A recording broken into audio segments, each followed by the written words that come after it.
Democracy में जब bureaucracy हावी हो जाती है तो इसके बहुत बुरे परिणाम देखने को मिलते हैं। हाय, आई एम मुकेश और आज की इस एपिसोड में हम पोस्टमार्टम करेंगे बीपीएससी रिक्रूटमेंट के नए नियमावली के संशोधन में हुए गड़बड़ियों। साल 2022 में बिहार सरकार द्वारा असिस्टेंट इंजीनियर के रिक्रूटमेंट के नियमावली में कुछ संशोधन किए गए। संशोधन में बिहार सरकार ने यह कहा कि हम लिखित परीक्षा के साथ साथ रिक्रूटमेंट में संविदा पर किए गए कार्य अनुभव को भी मान्यता देंगे। जेडी के संविदा नियोजन के नए गाइडलाइंस में यह स्पष्ट लिखा हुआ है कि संविदा कर्मी को कार्य अनुभव के आधार पर प्रतिवर्ष 5 अंक की दर से अधिकतम 25 अंक की मान्यता दी जाएगी।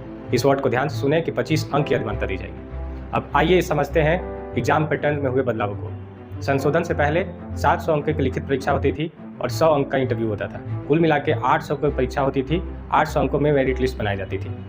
संशोधन के बाद इंटरव्यू को हटाकर एक्सपीरियंस को वेटेज दिया जाने लगा।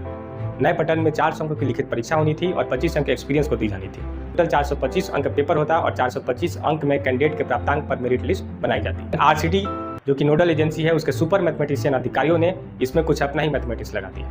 नियमावली बनाते समय बहुत सारी गड़बड़ियाँ की गई, यहाँ तक कि कैबिनेट के प्रस्ताव को भी नज़रअंदाज किया गया।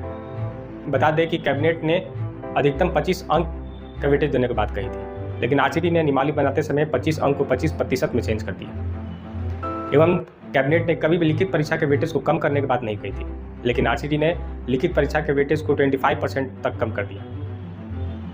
अभी एक 8वीं कक्षा का स्टूडेंट भी बता सकता है कि प्रतिशत और अंक में क्या अंतर है। प्रतिशत और अंक को जोड़ के एक नया अंक नहीं बनाया जा सकता। जैसे एक घोड़ा और एक घोड़ा जोड़कर 2 घोड़ा होता है, एक गधा और एक गधा जोड़कर 2 गधे होते हैं, लेकिन एक घोड़ा और एक गधे को जोड़कर हम 2 घोड़ा नहीं बोल सकते। यानी प्रतिशत को अंक के साथ जोड़कर एक नया अंक नहीं बनाया जा सकता, या प्रतिशत को अंक जोड़कर नया प्रतिशत नहीं बनाया जा सकता। प्रतिशत को प्रतिशत से जोड़ेंगे और अंक को अंक से जोड़ेंगे। आइए समझते हैं कि आरसीडी को क्या करना चाहिए था और क्या किया गया।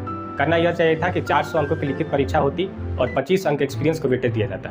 टोटल परीक्षा में 425 अंक होते और 425 अंक में कैंडिडेट के प्राप्तांक पर मेरिट लिस्ट बनानी थी।